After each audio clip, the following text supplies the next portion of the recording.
Welcome to interesting சமையல். நம்ம இப்போது பிரண்டையில் துவையல் எப்படி செய்கிறதுன்றதை பார்ப்போம். இதுதான் பிரண்டை. இது நான் கட் பண்ணி எப்படி உரிக்கிறது அப்படின்றதெல்லாம் சொல்லித்தரேன் பாருங்கள். ஃபஸ்ட்டு கையில் நல்லா எண்ணெய் தடவிக்கோங்க. அப்போ தான், இல்லைனா கை அரிக்க ஆரம்பிச்சிடும். ஒவ்வொரு பகுதியாக கட் பண்ணி, இதில் கணு மாதிரி இருக்கும், ஒவ்வொரு பகுதியாக கட் பண்ணி அதோடய தோலை நல்லா உரிக்கணும் மெல்லிசாக. ரொம்ப அழுத்தி உரிக்க முடியாது. இப்படி உரிச்சிங்கனாவே நார் மாதிரி வரும். மேலாக தோலை அப்படியே உரிச்சிக்கோங்க. நுனி பகுதியில் லைட்டாக உரிச்சா போதும். அடிப்பகுதியை நல்லா பார்த்து பண்ணுங்கள். இது எங்கள் செடியிலே வளர்ந்தது தான். நீங்கள் கீரைக்காரக்காரவங்கள்ட்ட சொல்லி வச்சிங்கன்னா கொண்டு வந்து தருவாங்க. இப்போ பாருங்கள், நான் கட் பண்ணி வச்சுருக்கேன்.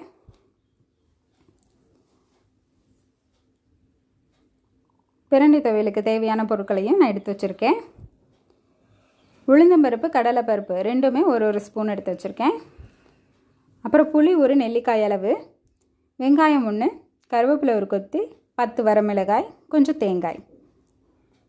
ஃபஸ்ட்டு கடாயில் கொஞ்சம் எண்ணெய் ஊற்றி பிரண்டையை நல்லா வதக்கிக்கோங்க.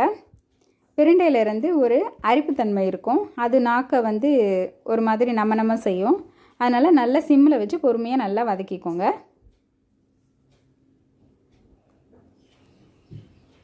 சிம்லேயே வச்சு வதக்குங்க.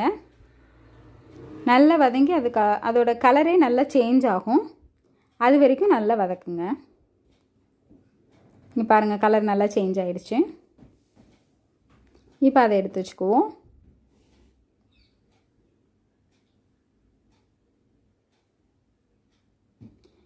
இப்போ அதே கடாயில் அந்த பருப்பை சேர்த்துக்குவோம். பருப்புக்கெல்லாம் நல்லா பொன்னிறமாக வதங்கட்டும்.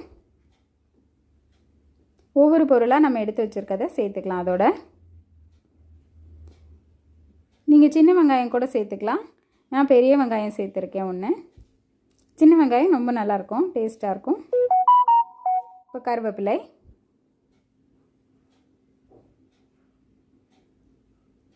இப்போ வரமிளகாய் சேர்த்துக்குவோம். புளி எவ்வளோ சேர்க்குறீங்களோ அதே அளவுக்கு காரத்தை ஈக்குவல் பண்ணுறதுக்காக மிளகாய் எடுத்துக்கிறோம்.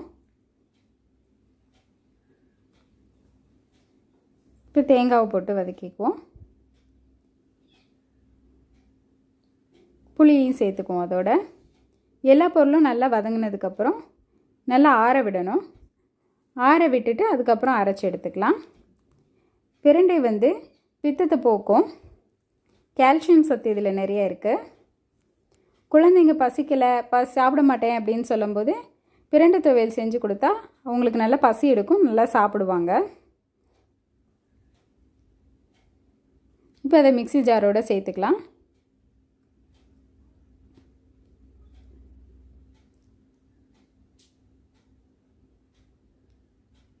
இப்போ அரைச்சி எடுத்துக்கலாம்.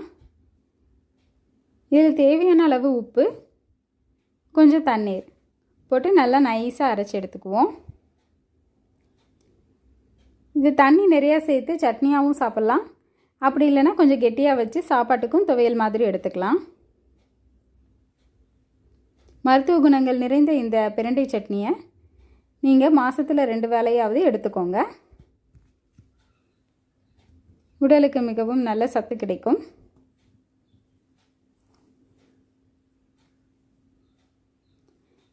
இந்த வீடியோ உங்களுக்கு பிடிச்சிருந்துச்சுன்னா லைக் பண்ணுங்கள், ஷேர் பண்ணுங்கள், கமெண்ட் பண்ணுங்கள். மறக்காமல் சப்ஸ்கிரைப் பண்ணுங்கள். பக்கத்தில் இருக்க பெல் பட்டனையும் கிளிக் பண்ணுங்கள். தேங்க்யூ.